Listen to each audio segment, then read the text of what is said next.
Hogan's Alley, the game we want to play. With hosts Ryan and Terry, it's Crokinole UK. Drain those open 20s, stack those buttons high. It's the greatest game on earth.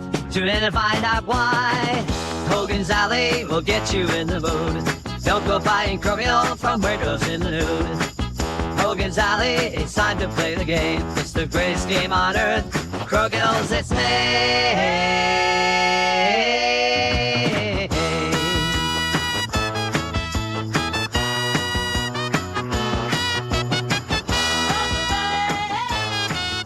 Good morning, good evening, good day, good afternoon, whatever time of day it is where you are in this big, beautiful, spherical planet that we live on. Welcome back to another episode of Hogan's Alley. Ryan, it's Hello. so good to see you on a regular episode, buddy. I know I missed the last one, so I thought Helen and Sammy did an excellent job. Says a lot when two people have to fill in for you as one. You know, I'm just saying. Oh, No, I'm joking. Yes, yes, there we go. Pump your own tires. Yes, yeah. No, they did an excellent job. It was really nice to hear their insights with regards setting up tournaments and their approach and what they found challenging, but both exciting and interesting as well. And of course, since that episode, Sammy has successfully hosted his tournament in Leicester. Can confirm. Yeah, you were there, weren't you? I was there, yeah. Yeah, sadly, I couldn't make that one. I made it last year, and it was a fun event, and I was really gutted to not be able to make this one. Such is life getting in the way of Crokinole, you know. I think this year's edition was possibly even hotter outside than last year's. Yeah, it seems to always be the case. Who'd have thought it? You know, you host an event in the middle of summer. Well, it's the UK, so you never know. Yeah, roll the die. Yeah, exactly. Well, it seems to be roll the die, and it's either warm or hot this year, so that's fine, isn't it? Yeah, no good. How did you get on? How was it? Oh shucks. I'll start off with the singles because it feels more natural to talk about me. You know, kind of glorious failure. I think I missed out on the A pool by not much. A handful of points, maybe, or maybe even a point. I can't remember, but I missed out in the A pool. That's the long and the short of it. And it was instead of because we have doubles in the morning, singles in the afternoon, so there wasn't the opportunity to run two full round robins like a qualifier and then a proper A pool B pool. So I just went to quarterfinals, where I faced up against Tom Lawton, and it was like races to 7, I think. I went with the hammer. Because I had more points in my group than his, I had choice of first hammer, which of course I took. I just went with hammer. Comes down to the last game, someone's going to have to win it. It was my hammer, and of course Tom broke serve. Yeah, that happened. It was a good fun game. Yeah, it really was. So yeah, I feel like I've not seen Tom at an event for a while actually. So that must have been nice to see him back playing. Yeah. Yeah, nice. And I think he's always good value. Yeah, he's good fun. All the boys in that kind of area are, Sammy and Mark and Alan and what's his name that used to play the bass or sold the bass. You know who you are, anyway, if you aren't listening. Yeah, no, they're a fun bunch. I like the way that they approach the game. They're up for a good laugh. Yeah. And I feel like they want to play well, but they don't take it too seriously, which is great fun. Nice. Okay, so that's singles. We won't talk about that again. Then that sounds like fine. I think we just say congratulations to Mike Ray who picked up the win. Yeah, Mike picking up his first tour win this season. I think so. Yeah, no, it was. While he scooped Leicester last year, it wasn't part of the tour then. Correct. So congratulations to Mike. Nice work. Against a surprising opponent in the final in Stephen Mayfield, who had a cracking tournament. I was going to say, I mean, if we're giving a shout out to Mike as winner, then huge shout out to Stephen Mayfield for just continuing to progress at a phenomenal rate. Yeah, it's frightening, isn't it? It's one of those people that just turns up and it's like, I think he's only been coming. It's less than a year, isn't it? I think his first tournament, I feel like. But maybe just slightly over. Maybe, but it's not long. And just like, you could just see, I could see him picking up a win at some point. That wouldn't surprise me. He's a very, very good player. I think once he gets just into a bit more of a rhythm of the tournaments themselves, which he seems to be doing anyway. But Yeah, once you become a bit I think. more Yeah, comfortable with these kind of knockout games. yeah, I think that was kind of what told really is maybe a bit Mike's experience just at the end there. Long day, Hmm. bit of pressure, and if maybe you get to a final unexpectedly through a tough route. Maybe when the final finally gets there, it's a little bit of nerves. I'm not attributing that to Stephen because he might just turn around and say, "No, it was fine actually. It's just Mike was better." But yeah, it wouldn't surprise me if it was just that little bit of experience at the end.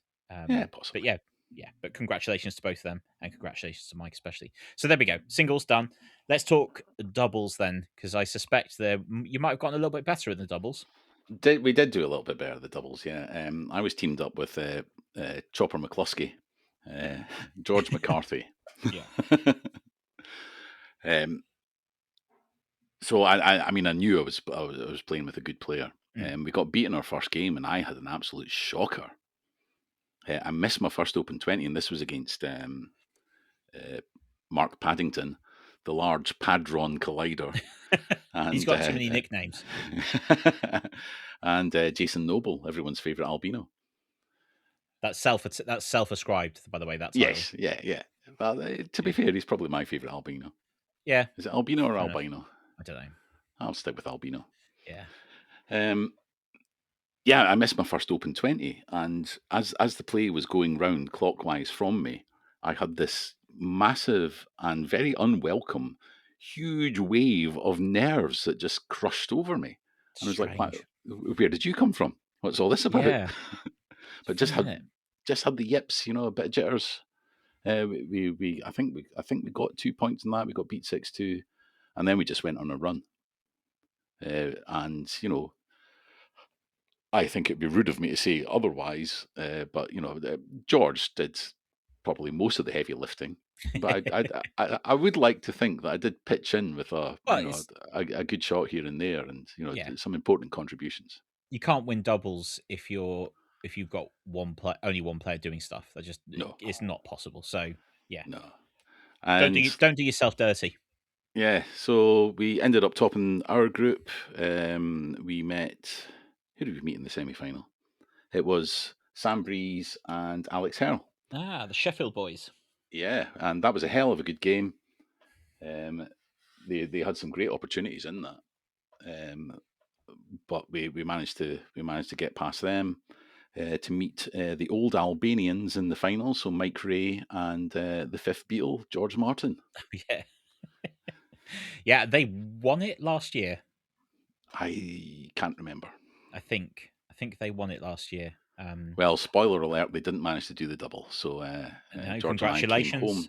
came home with the honours, the trophy, and most importantly of all, the little. And I'm rustling a plastic bag in the background and holding it up to the camera, which is completely useless for everyone else that will hear this, other than Ryan.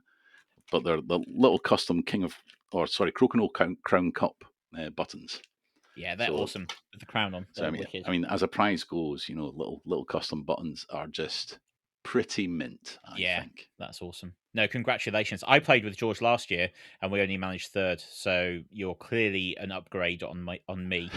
So, but I'm taking it as a vicarious win through you. It's a victory for Hogan's Alley. That's what I'm saying. Yeah, totally. So there we go. Hogan's gets their first tour win. Yeah. So my absence actually helped you out in the end. Well, I mean, because George, I was going to be playing with George. Yeah. Well, yes, it did help me out. Yeah, definitely. No, that's good. No, I'm really pleased for you guys. And when you text me on the day to say that you guys had picked up the win, I was dead chuffed for you both. That was nice. It was. Yeah. And George is just such a gracious partner. He'll suggest something to you, and if you're not feeling it, or you want to go for something silly instead, he's like super supportive about that.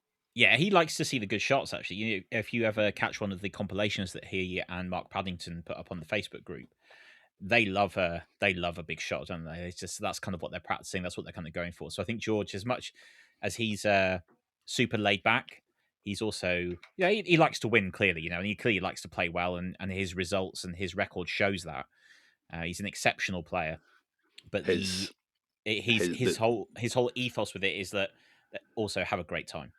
Yeah, his consistency on kind of follow through 20s and long deep follow throughs from in the 10, possibly even halfway through the 10. It's just phenomenal. I'm convinced it's from being a tree surgeon. I'm convinced it's from lifting heavy weight He's the wood heavyweight whisperer. tools. Yeah, but like just that thing of like the strength of the hands and All right. I'm I think convinced. it's just power going right through. I think so. I might be wrong, but it wouldn't surprise me if it was part of it. He's obviously got an ability to do it, and he's practiced very hard to get those shots. I mean, I can't think off the top of my head of a better player in the UK tour at that shot. There might be not as consistent. No, exactly.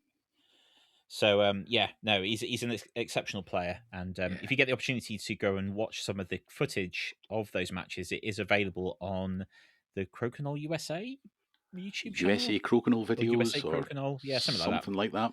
Yeah, you'll find it if you search Crokinole Crown Cup; it will come up. Yeah, well, we'll try and remember to put a link in the doobly-doo. That leads us on to kind of an interesting point of discussion, actually, and something we've touched on a few times here and there, but not really ever taken a big deep dive into it, and that is doubles play in Crokinole. Are you going for a deep dive? Well, a deep double dive. No, that sounds weird. I'm not doing that one. I don't like that one. We scratch that. No, you're going to leave it in, aren't you? That's fine. Yeah. Yeah. Let's talk a bit about doubles. It's interesting you said that you sat down and suddenly were kind of confronted with this big bundle of nerves that was unexpected. And that's one of the things that I think we can maybe start talking about is when you take on doubles, especially, with the nature of how we're spread out in terms of Crokinole players, the opportunity to play doubles is not that great here in the UK at the moment, although it is increasing. And chances are you might be playing with somebody who you don't actually play Crokinole with regularly. Yeah. Some of the guys do. I mean, you mentioned Sam and Alex. Obviously they're good mates that they play regularly together. But you and George, you most of the time you'd have spent playing Crokinole with George would have been against him in a singles tournament. Yeah, but I mean, there was a familiar position in that I was sitting opposite the Crokinole board from him. But, yeah, true. There was two other people this time. Yeah, exactly. And that's one of the things that strikes me, and I really felt this the first time that we played. Actually, the first time we played as Hogan's Alley at the UK's is. Oh, I mean, we smashed it. No, we were terrible the first time. We did much better last year. Let's be honest. We did do a lot better. We did. But that first time we sat down, I felt that wave of nerves, and it wasn't because of playing Crokinole. It's because I didn't want to let you down, and it wasn't any pressure you put on me. That was complete pressure I'd put on myself, and that's where doubles is very different, isn't it? I think it's much easier to cope with your own failure if it's just you reliant on it. Yes. In singles, whereas in doubles, and you've got a teammate you've let down. Oh, yeah, that could be much, much worse.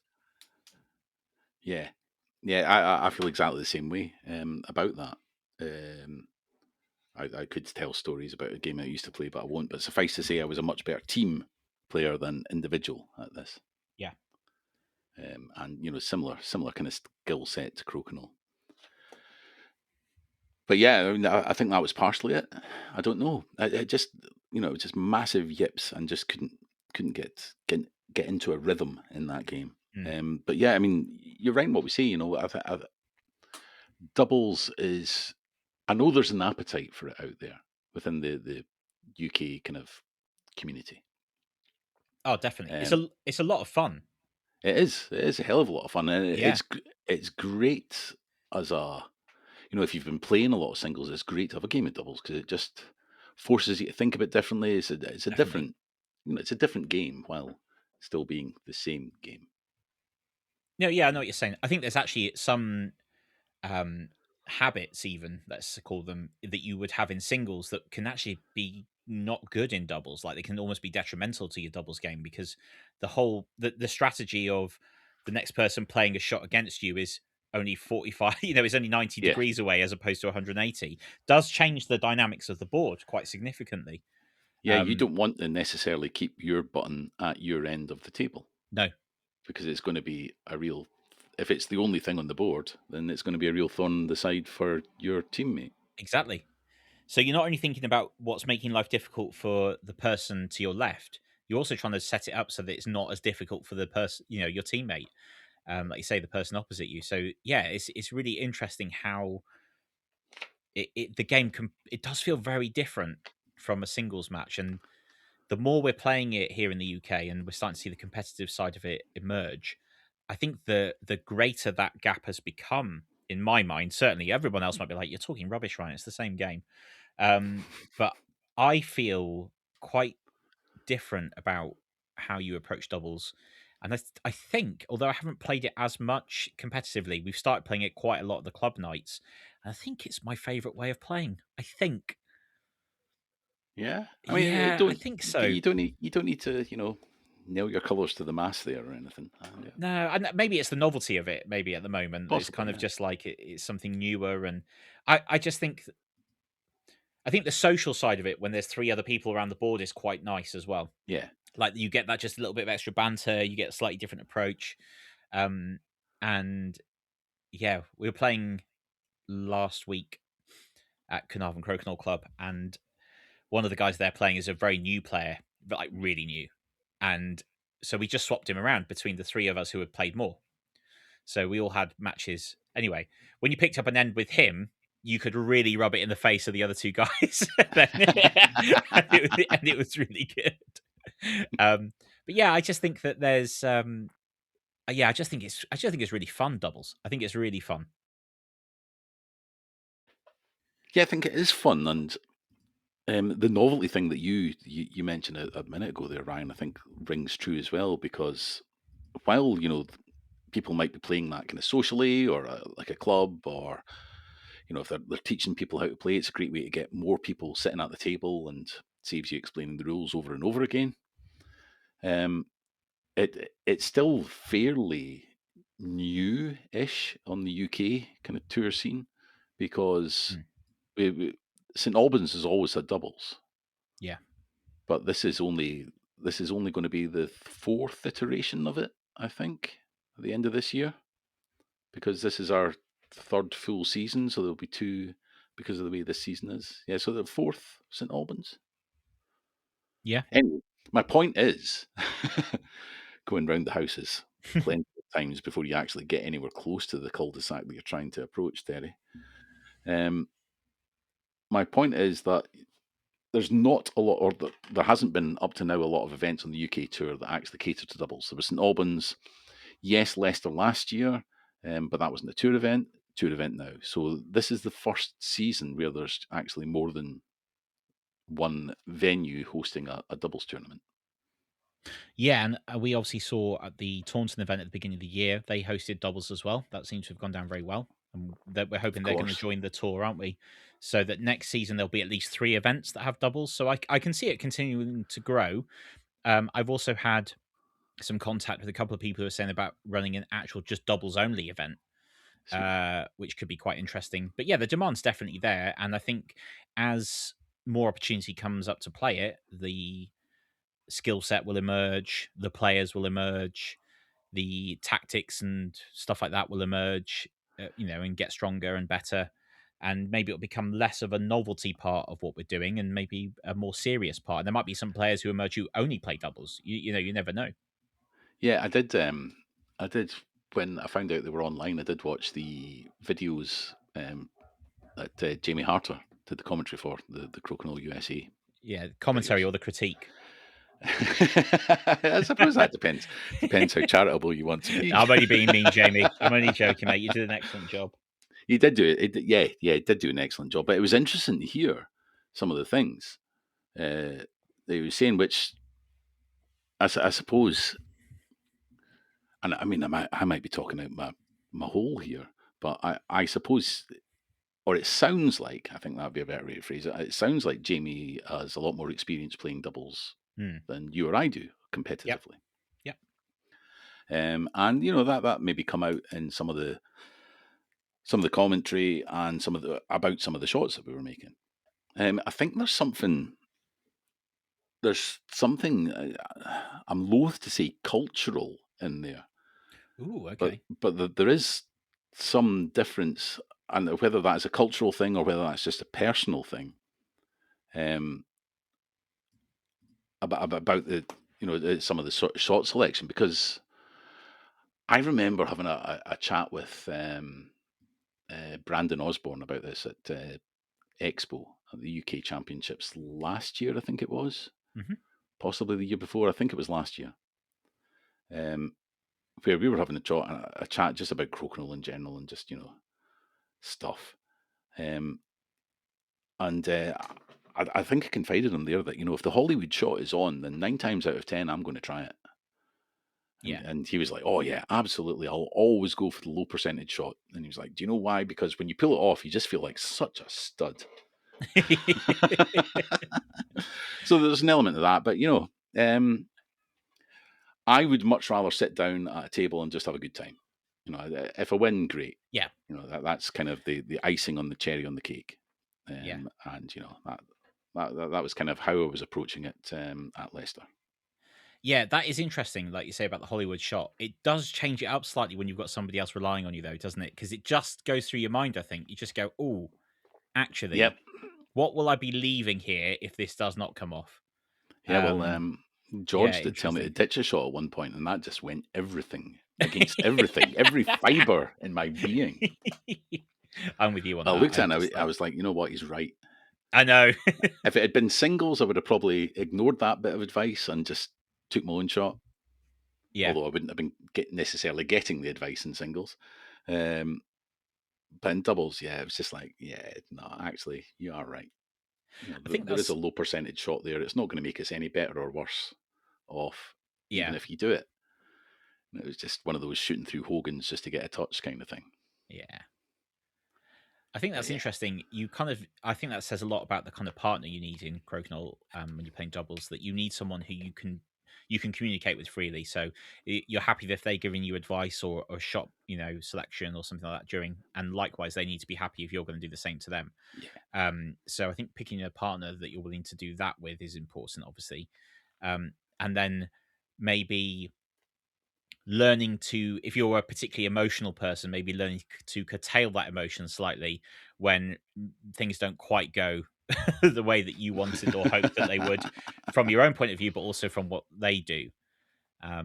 What do you think so you've got other people to be considerate of on the board, not just one person opposite you. What do you think is the right amount of kind of like hype or something like that you should go for as a team after a good shot? Like what do you think? Where do you think it crosses the line, other than obviously like touching the opponent, like poking them in the face or something? And if it's a shot with a bit of flair, then a small celebration is always appropriate. Turning and screaming in your opponent's team's face is probably I would file that under bad form. Just don't do that. Yeah, depends who the opponent is, I guess, isn't it? No, I'm joking. I suppose, yeah. I'm joking. Yeah, Jimmy Tenby, we're coming for you. Yes. Thing is, it's like when we played against them in St Albans, it was with Ian, and I really like Ian, so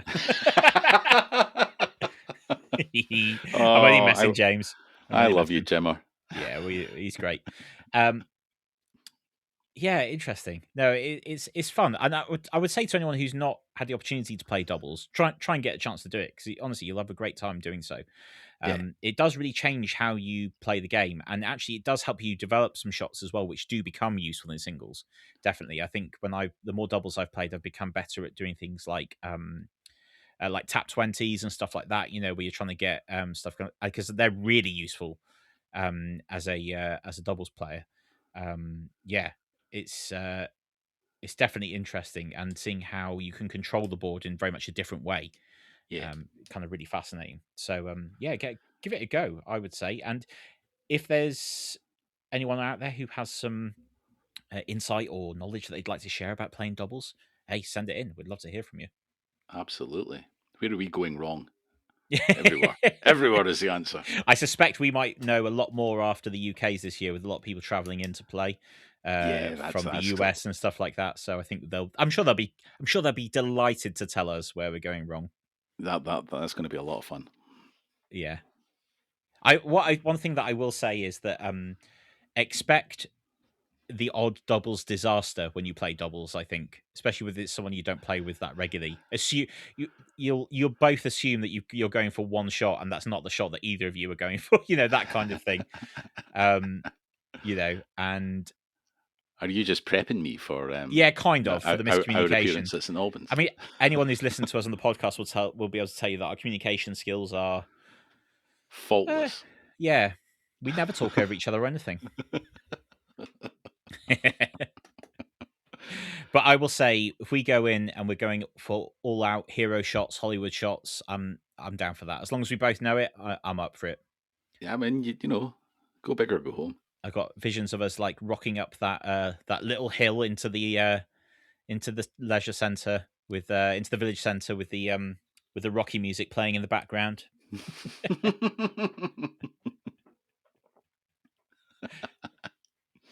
I'll be blasting it from the car stereo if nothing else.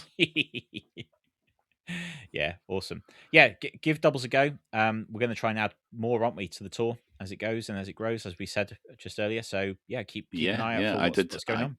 Did overhear someone who shall remain nameless saying, "Oh yeah, I'm going to suggest more doubles at the AGM," which, you know, okay, I think we're open to. There are some logistical things around it. You know, you need to make sure you've got a small square or small round table. Yep. Your long trestles are definitely suboptimal. Mm-hmm. But yeah, again, you know, we played with chairs that have arms. Yes, I did see that at Leicester, which make some of the shot selection interesting. Yeah. It just feels so counterintuitive because obviously, for those who don't know and maybe watch the footage, in Leicester there is a provision given to allow movement of the chairs because of those arms. But it just feels so counterintuitive, doesn't it? Like it's bred into your mind that when you play Crokinole, you do not move the chair. You can move, the chair can't move, and it's like, but you've left with kind of no choice in that situation. It just felt wrong. I know, it's funny, isn't it? And the longer the day went on, the less I was trying to do it as well. In fact, I think in the two games that there's footage of, I didn't move the chair once, other than when I thought it was going to collapse on me. Oh, that's a good bit of strategy, isn't it? Loosen the bolts on your opponent's chair. There we go. Don't do that to us, please. We circled back round to it. Anything else that stood out from Leicester? There was one particular moment that I'd like to touch on. And that was just around lunchtime because people were, Sammy had run it really tight. Everything was running bang on schedule or possibly just a little bit ahead. Awesome. You know, nice problem to have. So at lunch, people had either brought something or they were popping off to the local shop to get something to eat. And so most people were back and there was still half an hour before the scheduled start of the individuals. I was just having a quick chat with Sammy and he's just like, all right, it was okay. So we're just waiting on Katie coming. I was like, all right, cool. Everyone else is here. And he's like, yeah. I was like, well, I think I've got her number. I'll give her a call. And so called Katie, didn't get an answer. I was just like, all right, okay. And I went off. I think I was going for go to grab some water out the fridge or, go to the toilet or something. And so I left the room for a while and came back in and Sammy's on my phone. And he's just like, oh yeah, no, it's Sammy. Yeah, no, yeah, Terry did call. Yeah. And it was just like, oh, right, yeah, 2.5 hour drive, you're getting one half of the conversation. I mean, no, it is today. So, so we phoned up Katie and only to find out that she'd got the date wrong. So oh dear. What an absolute bloody legend. Oh, Katie. What's she like? What is she like? Oh dear. So there we go. The best piece of Crokinole advice we can give you from this podcast is check the date of your tournament.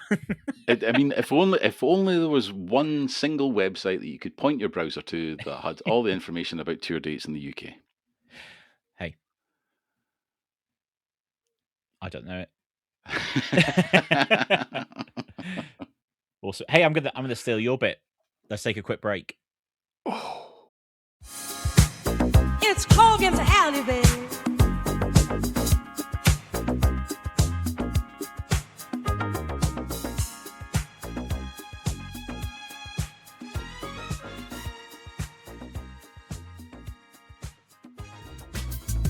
Drop board swings. Cause you ain't no safe civic. What they get is a fascist. I don't know about what this is.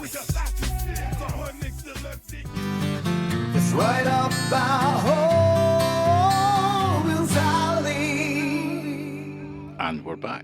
that feels weird. Sorry for hijacking you. It's fine, you know. Just keep me on my toes, so to Yeah, speak. you know, there's no hard and fast rule. So what's up next in the calendar? Where are we? We're July. What happens in July? Not a lot in the UK happens in July, other than Yeah, people just, hopefully enjoy some sunshine. absolutely. Maybe a bit of barbecued food. Yeah, if they're feeling cheeky. And Couple of then beers. we move on to August. What's happening in August, Terry? The finest month of the calendar year for many a reason. The principal one, though, is because International Crokinole Day is on the 20th of August. It's back again then. It's back again. It's never going away. Awesome. Yeah, so for those of you who either don't know or didn't get the opportunity to get involved with it last year, International Crokinole Day is just that, really. It's an opportunity for anybody around the world who has an interest, enjoys playing, or wants to compete in Crokinole to get the boards out and play some games. Either somewhere unusual, somewhere phenomenal, somewhere just really comfortable, whatever kind of floats your boat, really. Yeah, And just there are play no some hard and Crokinole. fast rules. Just Nope. get your board out, introduce someone, Yep. go and play a game. Absolutely. Take it down the beach, go to the pub, play at home. Do a tournament, have a club night. Yeah. Anything you feel that you want to do, just get it done, and share it. Make sure that you share with us and with the wider Crokinole community. Use hashtag International Crokinole Day if you're posting anything. We'll keep an eye out for stuff that's coming through there. I know the guys at Tracy Boards, they're going to be keeping an eye out as well. They very kindly featured International Crokinole Day in their latest newsletter, which was very, very kind of them. They did indeed. I noticed that when it dropped the other day. Yeah, that's very, very nice of them. So we really appreciate their efforts, and we appreciate anybody's efforts who's going to get involved. If you've got any questions or anything you'd like to run by us, or you're not sure about something, there is a page dedicated to International Crokinole Day on the Crokinole UK website, which is crokinoleuk.com. But you can also reach out to us. Feel free to use it. Yep. That's what it's there for. Yeah, there's if you're going to be running a little tournament, there's score sheets you can print out there as well if you want some resources like that. There's loads of little bits and pieces on the website which you can kind of grab. But yeah, just get involved. Yeah, have a good time. We don't have to take a Crokinole board up a mountain as Matt Prowse did last year. He set the bar higher than anyone else can reach, but it doesn't matter. International Crokinole Day is about playing Crokinole ultimately. Yeah, it doesn't matter where, when, and who with. Just get out there, have some fun with the board. I'm going to try and introduce as many new people as I can. I'm exploring a couple of options, like having, putting out some flyers and having a set time to use some tables in the local library. Nice. I'm going to try to get some other little community group thing as well during the day. And then I can't remember if the Edinburgh Crokinole Club said that they might do something, try to do something that night. They're normally the second Thursday of every month. But when I mentioned it the last time I saw them, they were talking about maybe doing something. So I don't know. Watch this space. I'm sure we'll have more information about things. But if you are planning something, do get in touch with us, because if we can help other people find out about it, then all the better. And also, it'd be really good to hear some cool stories about what people have done for it. Absolutely. So get involved. Just any way you can, even if it's just, do you know what? Got the Crokinole board out and played the game with my dad or with the kids or whatever, or I took it to work or something, anything, but share it because we'd love to hear from you. So get involved. August 20th, International Crokinole Day. Terry was delighted to find out, and you'll hear more about this in an upcoming interview, that International Crokinole Day comes up when you ask AI about it now, and it even says that it originates here on Hogan's Alley. So he was chuffed to bits about that. I was more chuffed than actually made any sense. Yeah, it just really tickled me because ultimately it was just a stupid idea about a year ago. I know. Can you believe? God, I can't believe it was a year ago. That's mad, isn't it? Absolutely flown by. Cool. So that's August 20th, and then not long after that, of course, we have everybody's favourite event in the UK, which is the Grand Prix. the Crokinole Grand Prix of Scotland comes back for, I think it's 5th iteration. Nice. Yeah, the 5th iteration of the Crokinole Grand Prix of Scotland. Awesome. Of course, the inaugural winner was James Temby. Let's just get that out there in case anyone hasn't heard that. I heard that was I'd actually... be surprised. I've heard that's been recategorized as a test event. That's what I'm hearing.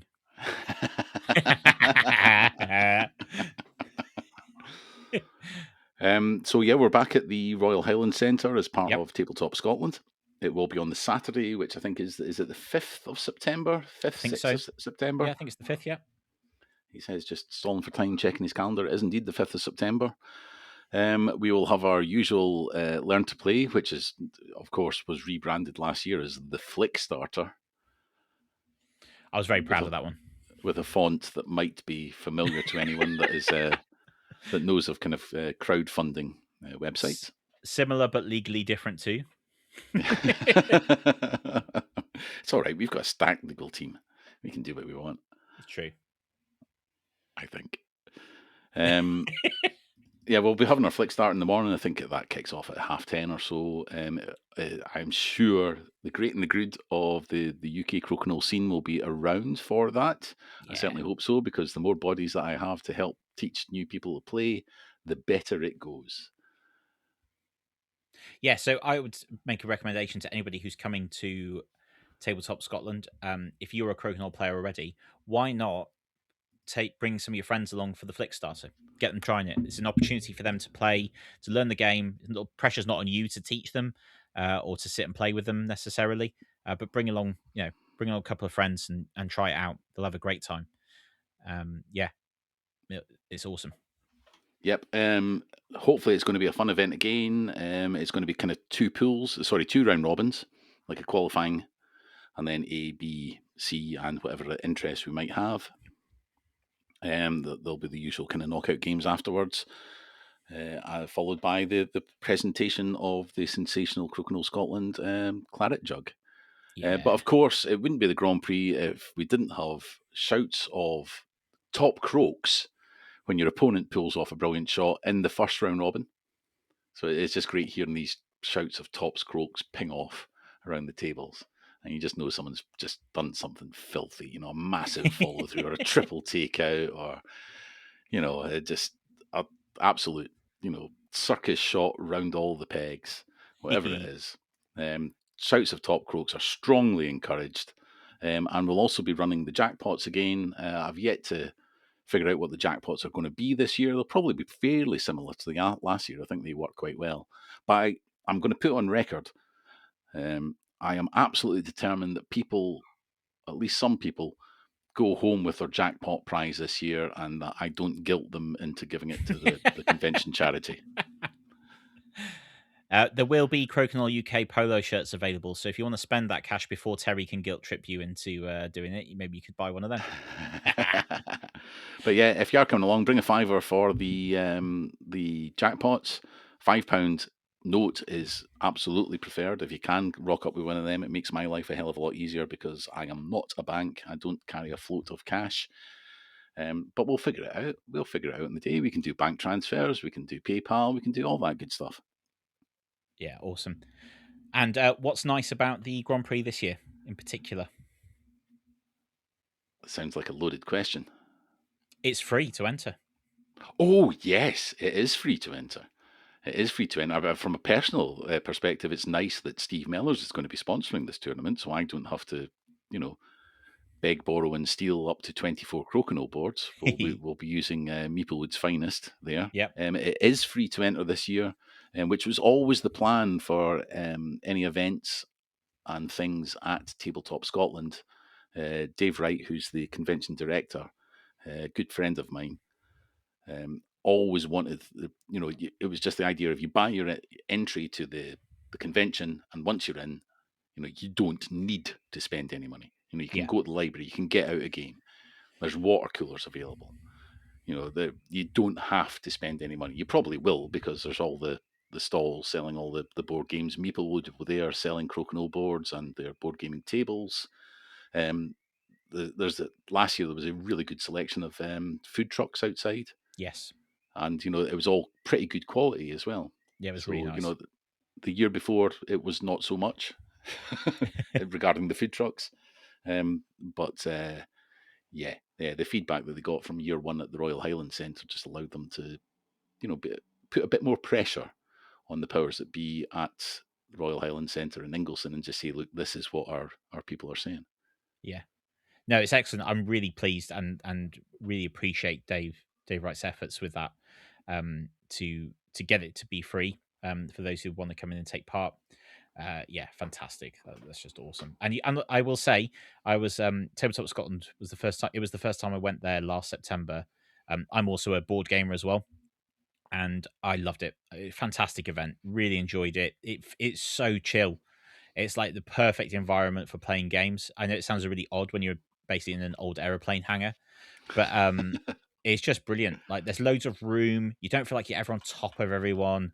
Yeah, It's just relaxed. You know, it's good, and there's loads of games being played, loads of different kinds of games, loads of different stalls, independents, a few of the bigger board gaming shops, that kind of thing. It's a really really good mix that they've got going there.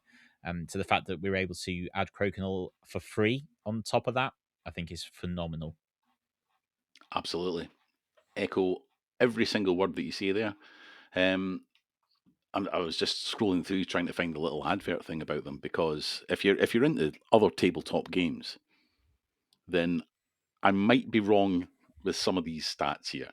But let's just take them as gospel, and that everything that I say for the next 30 seconds or so is irrefutably true. In terms of board game conventions in the UK, I think they have, it's the third most playing dedicated open play areas. They have the most D&D slots available of any games convention in the UK. The second most other RPGs in the UK, only beaten by Dragon Meat, which is just RPG only, essentially. And That's awesome. will it be the third or fourth biggest Crokinole event in the UK as well? It's going to be up there, right? It's going to be up there. Let's go with second, even though I know it's fourth. You can call it whatever you want, can't you? You can. I mean, it's definitely the biggest one in Scotland. So there you go. by a factor, it is the biggest one in Scotland. So we take that. Easily, 2-3 size, easily double the size, possibly 2 or 3 times the size of anything else that happens in Scotland.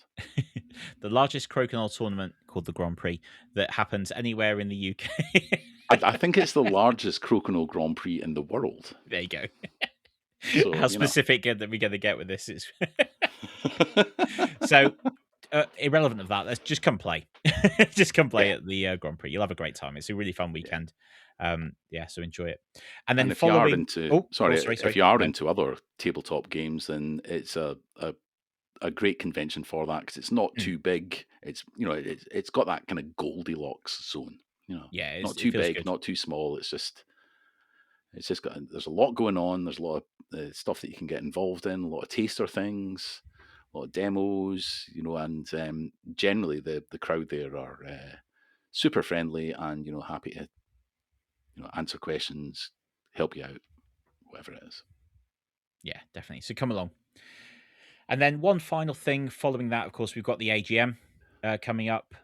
So if you want to be present for the second AGM for Crokinole UK, drop an email to play@crokinoleuk.com with the title line AGM. You don't need to put anything else, and you'll be added to the invite list.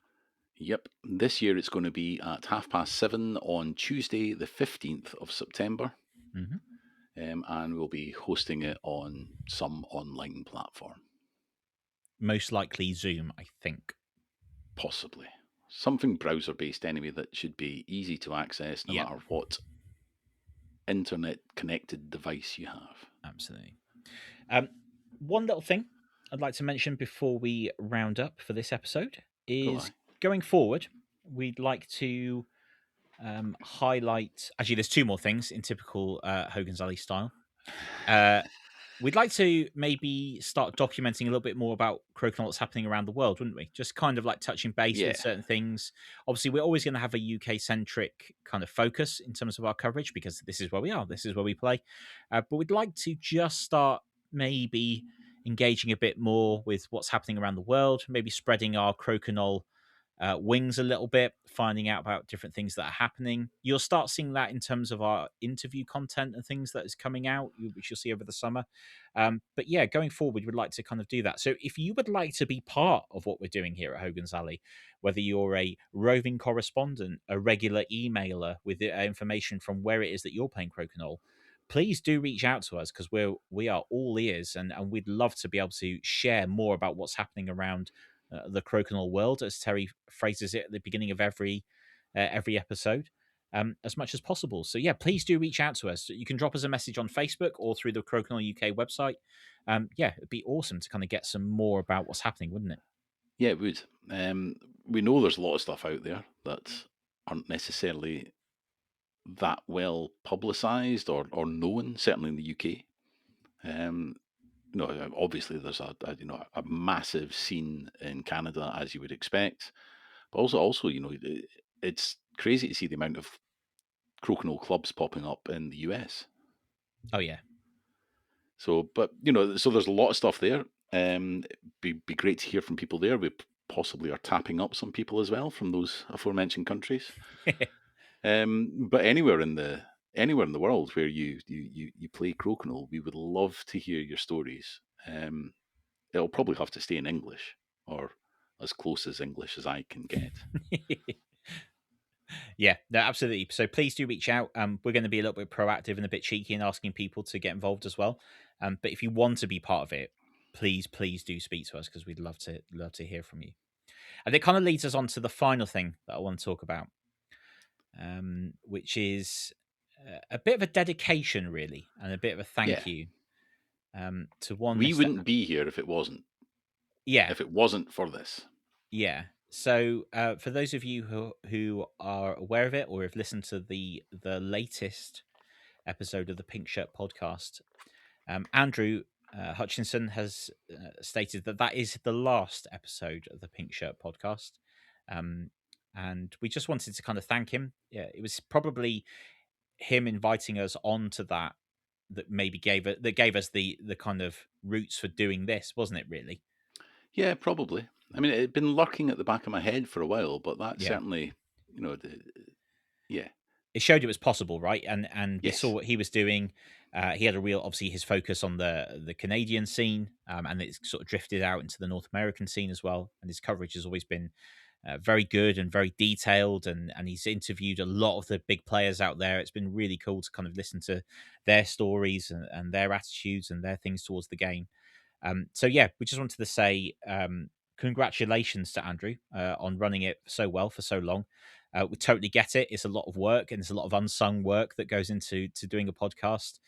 So taking a bit of a break or a step back from it, completely understand. But yeah, just thank you and well done. If you've not listened to the Pink Shirt podcast at all, go and listen to that last episode. Show Andrew some love and show that you appreciate all that he has done for Crokinole as well.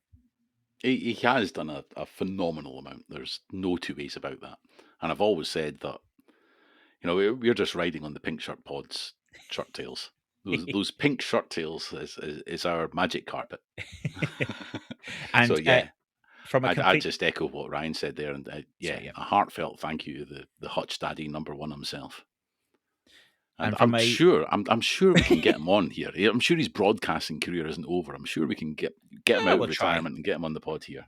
I think we'll try, won't we? We'll work it somehow. Take that as a gauntlet throwing down, Hutch. Yeah, and all of you Canadians who think you're going to get away with not being on the podcast anymore, so expect emails from us. And from a completely non-biased point of view, we do feature in the last episode, so go and give it a listen. Completely non-biased point. Yeah. The crossover nobody wanted. The collab no one needed or asked for. It's not the one. It's not the one they wanted, but it is the one they needed. There you go. That's what we're going to say. It's not the one they wanted, but it is the one they're getting. Yeah, that's actually that's much more realistic. No, awesome. So yeah, thank you, Andrew, and congratulations on the Pink Shirt Pod, and enjoy your break from it, because I think it's definitely well earned. You worked really hard on that, so Yeah. But never say never. He might be back. I don't know. you never know. You know, maybe we just start a bit of a flame war. It just ended up presenting with you. I'll be downgraded. I'll be taken away. So there we go. Oh, Ryan, I wouldn't do that to you, buddy. I might do it to you. I don't think anyone would complain. Oh, what you're saying? So you're saying I should leave? Oh, I get it. Oh, Anyway. here he goes. Yeah, I'm joking. I'm messing with you. You know I'm messing. No, that's awesome. Thank you very much for listening to our silly ramblings, as always. We don't do this every time, but we would really appreciate you sharing this podcast with anybody you think would enjoy listening to it. Please leave us a review as well. They do go a long way in helping new people find it. People who might be looking for Crokinole content and not know about Hogan's Alley. Your review might make a difference for it popping up in their feed or something like that. So we do appreciate if you can take the moment to do that. We really are grateful. This is my obvious moment to contradict everything that you've said, but yeah, leave a review if you want. That was really sincere then, so please don't. You are. All right. Okay. Call it there. Let's call it. I think we will call it there. Yeah. Otherwise, we'll just start circling the drain. Enjoy the interview series over the summer with a variety of guests. Give us feedback on who else you'd like to see or hear on the Hogan's Alley podcast. And on that note, I'm going to say goodbye. And I'll say goodbye too. Until next time, I've been Terry. I've been Ryan. Bye-bye. Excuse me, is this the Pink Shirt Podcast? No, a Hogan's Alley where you wanna go.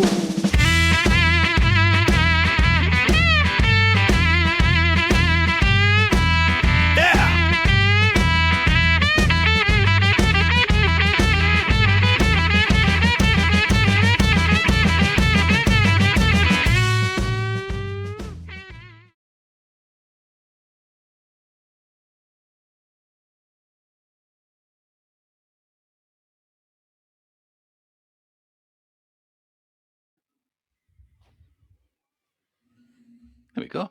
Lovely. I think that's still going to come in about an hour.